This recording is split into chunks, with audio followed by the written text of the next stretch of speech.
आप एक भजन कीजिए। जी।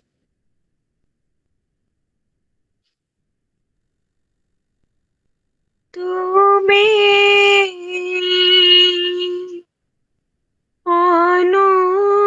ଅନୁଭବର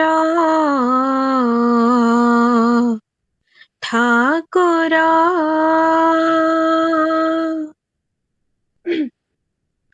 ତୁମେ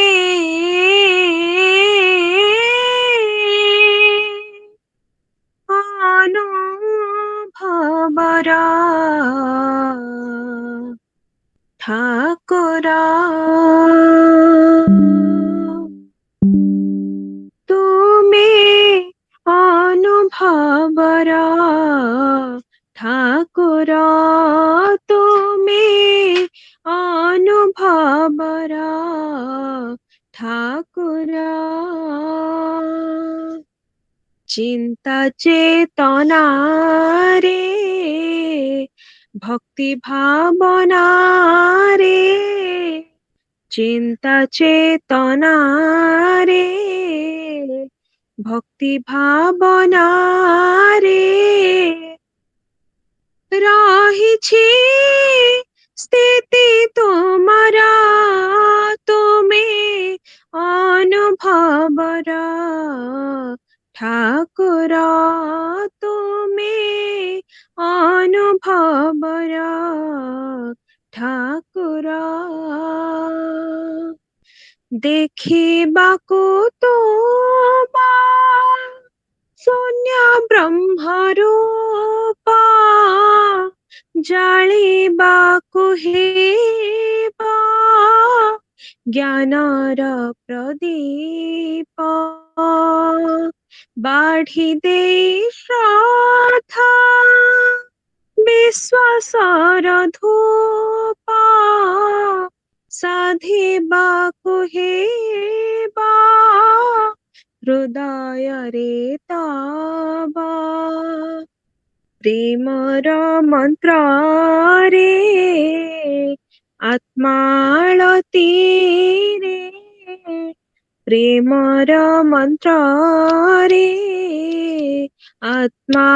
ଆତ୍ମାଳତୀରେ ପାହାଡ଼ ଫିଟେ ତୁମର ତୁମେ ଅନୁଭବର ଠାକୁର ତୁମେ ଅନୁଭବର ଠାକୁର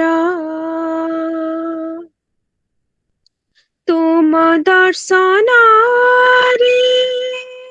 ମିଳେ ମହାଶାନ୍ତି ଅମୃତଠୁ ମିଠା ସେହି ଅନୁଭୂତି ମାୟାର ଜାଲରୁ ପ୍ରାଣର କପୋତି ଉଡ଼ି ଯିବା ପାଇଁ ପାଏ ଅନୁମତି କର୍ମ କଉଡ଼ିରେ ଧର୍ମ ଦଉଡ଼ିରେ କର୍ମ କଉଡ଼ିରେ ଧର୍ମ ଦଉଡ଼ିରେ ସଂସାର କର ଉଦ୍ଧାର ତୁମେ ଅନୁଭବର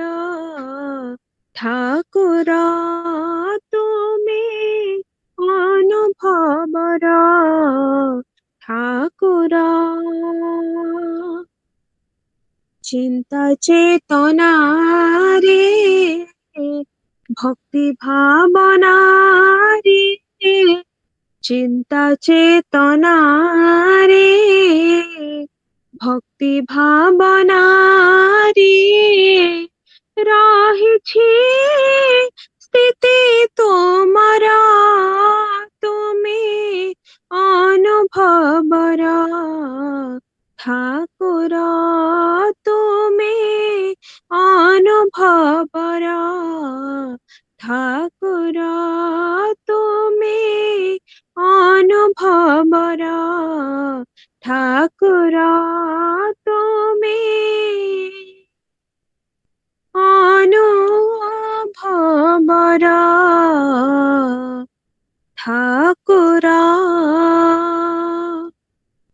जय गुरु भैया। जय गुरु सुदीपा, आपने बहुत ही स्वीटली गाना किया और बहुत ही वो जो आपने ओडिया गाना किया, बहुत ही पूरी भाव के साथ वो गाना किया, बहुत ही अच्छा आपने प्रस्तुत किया गाने को। अभी कुछ इष्ट आलोचना की ओर आएंगे। हम पिछले सत्संग में अनंतदा की ओर से ठाकुर जी की जीवनी जान रहे थे, ठाकुर जी के माँ और बाबा के बारे में जाने। अभी ठाकुर जी के बारे में जानेंगे। अनंतदा। जय गुरु। जय गुरु दादा, आप जय गुरु स्टॉल प्रसन्न कीजिए। जी। परम प्रेममय श्री ठाकुर अनुकूल चंद्र जगत जननी श्री वर्मा, पूजनीय बरदा एवं वर्तमान आचार्य देव के चरणों में मेरा कोटि कोटि प्रणाम एवं सभी को जय गुरु। पहले सत्संग में हम लोग देखे थे कि कैसे माता मनमोहनी देवी को सतनाम ग्रहण होता है, कैसे हुजूर महाराज से उन्हें नाम मिलता है और क्यों शिव चंद्र चक्रवर्ती ठाकुर जी के पिताजी द्वाखरा अपना गांव छोड़कर हिमायतपुर में सेटल होते हैं। अब हम लोग ठाकुर जी का चाइल्डहुड समझेंगे। तो हिमायतपुर गांव में बारिश का सीजन खत्म हो चुका था।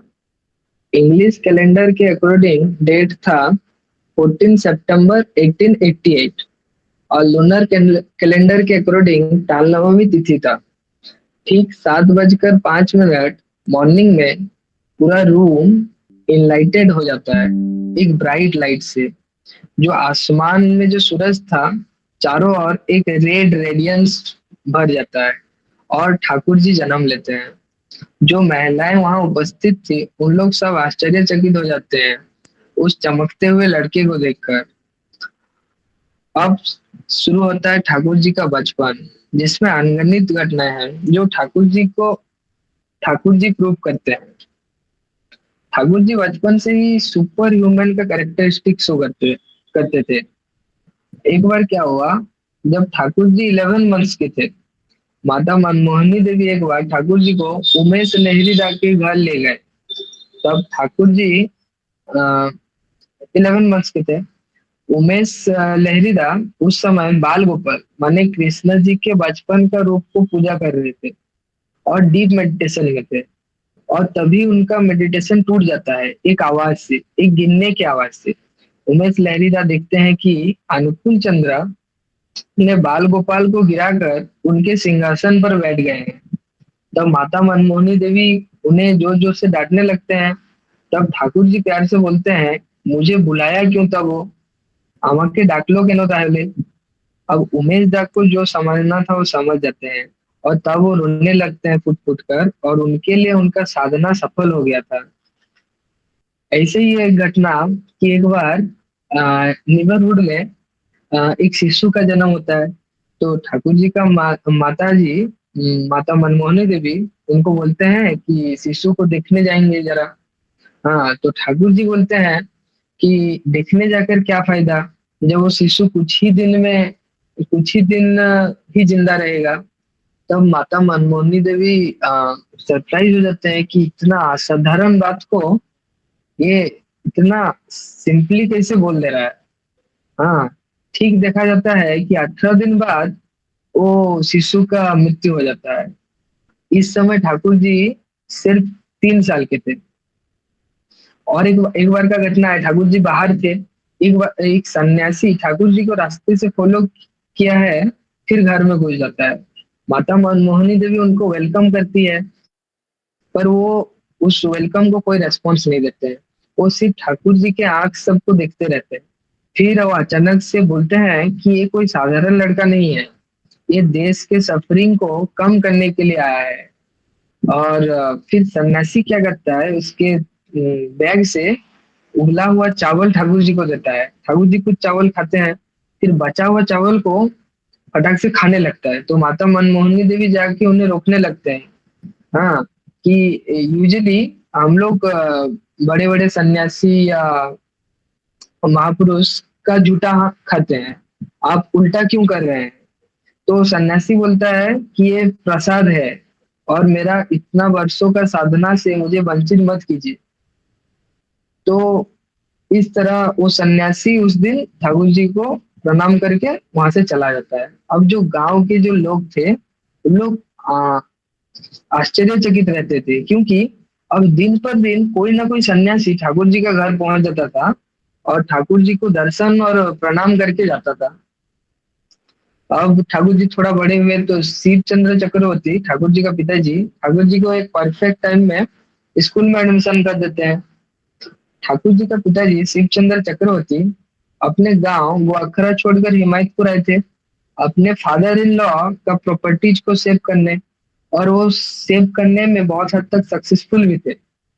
लेकिन इन्हीं सब कार्य करते करते उनका हेल्थ बहुत खराब हो गया और उसी टाइम फाइनेंशियली भी वो बहुत वीक हो गए। अब ठाकुर जी क्या करते थे, अपना पिताजी का दवाई लाने के लिए रोज रिवर इचामती बोलकर एक नदी था उसको पार करके दवाई लाने जाते थे। ठाकुर जी अपने माता और पिताजी को बहुत प्रेम करते थे, उनका प्रेम असाधारण था। ठाकुर जी अपने माँ मनमोहन देवी को और भी ज्यादा प्रेम करते थे और उनसे हर समय तारीफ सुनना चाहते थे। लेकिन माता मनमोहनी देवी बहुत स्ट्रिक्ट थे ठाकुर के प्रति, क्योंकि ठाकुर जी क्योंकि माता मनमोहनी देवी बहुत स्ट्रेस लेते थे ठाकुर जी के लिए, क्योंकि ठाकुर जी का लक्षण थोड़ा डिफरेंट था। एक बार एक फिजिशियन 20 बड़ी सुखाया था अपने घर के सामने। तो वो जब 20 बड़ी सूख गया, वो देखा कि 20 बड़ी कुछ नहीं है, कुछ एब्सेंट है। तो उसको पता चलता है अनुकूल चंद्र बोल के एक लड़का है, वो 20 बड़ी आके खा गया है। फिर वो देखता है, नोटिस करता है कि वो ठाकुर जी का शरीर में वो 20 बड़ी कुछ रिएक्ट ही नहीं किया। तो यही सब कारण के लिए माता मनमोहनी देवी बहुत परेशान रहते थे ठाकुर जी से, और उनको डांट कर पिटाई करके स्ट्रिक्टली रखते थे। एक बार क्या हुआ, ठाकुर जी का पैर कट गया कांच से और बहुत ब्लीड हो रहा था, और एक असहनीय पेन पीड़ा हो रहा था ठाकुर जी को। तो ठाकुर जी आके माता जी को बोलते हैं मनमोहनी देवी को कि आज स्कूल नहीं जाऊंगा। तो उनके माता जी पैर को नोटिस किए बिना बोले वो सब कुछ नहीं है, स्कूल जाओ। अब ठाकुर जी सोचे कि अगर मेरी माँ बोल रही है कि कुछ नहीं हुआ है तो कुछ नहीं हुआ है, और वो स्कूल चले जाते हैं। अब जो रिटर्न आते हैं, माता मनमोहनी देवी रात को जब देखते हैं उनका पैर को, उनका पैर बुरी तरह फूल गया रहता है। अब इससे मतलब पता चलता है ठाकुर जी अपने माता जी का वर्ड्स को कितना वैल्यू देते थे। इवन अगर माता मनमोहनी देवी रैंडमली अगर कुछ बोल देते थे, ठाकुर जी उनको पूरा स्ट्रिक्टली फॉलो करते थे आशीर्वाद के रूप में। उसी तरह एक बार ठाकुर जी का मैथ्स का पेपर था, तो वो रेडी होने में थोड़ा देरी कर रहे थे। तो माता मनमोहनी देवी गुस्सा होके बोलती है कि तुम इतना देरी कर रहा है, देखना तुम एक भी क्वेश्चन सॉल्व नहीं कर पाएगा। जब ठाकुर जी स्कूल पहुंचते हैं, वो देखते हैं कि अभी बहुत टाइम है एग्जाम के लिए, और जब क्वेश्चन पेपर दिया जाता है वो देखते हैं उन्हें सारा क्वेश्चन का आंसर आता है, लेकिन वो रोने लगते हैं और एक भी क्वेश्चन सॉल्व नहीं करते हैं। तब एक टीचर का नजर उन पर गिरता है। तो जब टीचर पूछता है कि क्या हुआ, तुम एक भी क्वेश्चन सॉल्व नहीं कर रहा है, तब ठाकुर जी बोलते हैं कि ऐसा ऐसा बात है, और अगर मैं एक भी क्वेश्चन का आंसर किया तो मेरा माँ का बोला हुआ बात झूठ हो जाएगा। तो ऐसे थे हमारे ठाकुर जी, और इस तरह ठाकुर जी अपने माता जी को प्रेम करते थे। उसी तरह ठाकुर जी जब टीचर्स पढ़ाते थे तो ठाकुर जी डिबेट करने लग जाते थे, और फिर उसके कारण वो पिटाई भी करते थे। एक बार क्या हुआ, टीचर बोर्ड में लिखता है कि 1+1 मेक 2, मतलब 1+1 2 होता है। तब ठाकुर जी उठ के बोलते हैं कि क्या ये सच नहीं है कि यूनिवर्स में कोई भी दो चीज सेम नहीं है? तो अगर कोई दो चीज आइडेंटिकल नहीं है उसको हम लोग ऐड कैसे कर सकते हैं? अब टीचर को तो कुछ समझ में नहीं आया कि क्या बोल रहा है। अब टीचर उन्हें ब्रूटली मारने लगते हैं। एक्चुअली यहाँ पे क्या है कि ठाकुर जी के अकॉर्डिंग कोई भी दो चीज आइडेंटिकल नहीं होता है, इसलिए 1+1 2 1 हो सकता है, लेकिन कभी भी 2 नहीं हो सकता है। ये ठाकुर जी का थिंकिंग था। आ, उसके बाद अगर हम लोग देखें कि एक बार क्या हुआ, बचपन का और एक घटना। एक बार बहुत जोर से आंधी तूफान और बारिश हो रहा था। ठाकुर जी क्लास में बैठकर रेस्टलेस फील कर रहे थे। थोड़ा वेदर कंट्रोल होने पर क्लासेस सस्पेंड कर दिया गया। अब ठाकुर जी बस्ता उठाकर भागने लगे। रास्ते में बारिश फिर से आ गया, थंडरिंग भी होने लगा जोर शोर। तो उनके जो दोस्त लोग थे, उन लोग कहीं ना कहीं आश्रय ले लिए पेड़ पेड़ के या दुकान के नीचे। लेकिन ठाकुर जी दौड़ते रहे। फिर देखा गया कि एक गड्ढा में एक अंधा बुढ़ा गिर गया है, और उसमें पानी भरने लग गया है, और पानी गला तक पहुंच गया है। कुछ देर बाद पानी पूरा भर जाता, और उसी एंड मोमेंट में वो बुढ़ा अल्लाह अल्लाह बोल के पुकार रहा है। तभी ठाकुर जी एंट्री लेते हैं और बोलते हैं कि मैं तुम्हें बचाने आ गया हूँ, और फिर उसे बचाते हैं।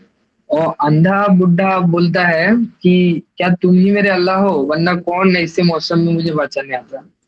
तो ऐसे ही बहुत सारी घटनाएं हैं जो बचपन में ठाकुर जी के साथ हुआ है। उनमें से कुछ घटनाएं आज को हम लोग डिस्कस किए। नेक्स्ट में हम लोग देखेंगे कि ठाकुर जी कैसे मेडिकल में एंट्रेंस पाए, मतलब डॉक्टरी कैसे किया उन्होंने, उनका मेडिकल लाइफ कैसा था। फिर हम लोग देखेंगे ठाकुर जी का मैरिज के बारे में, कि ठाकुर जी का मैरिज कब हुआ था, और कैसे बड़मा से मैरिज हुआ था। तो आज यही मैं अपना इष्ट प्रसंग पेश करता हूँ। जय गुरु।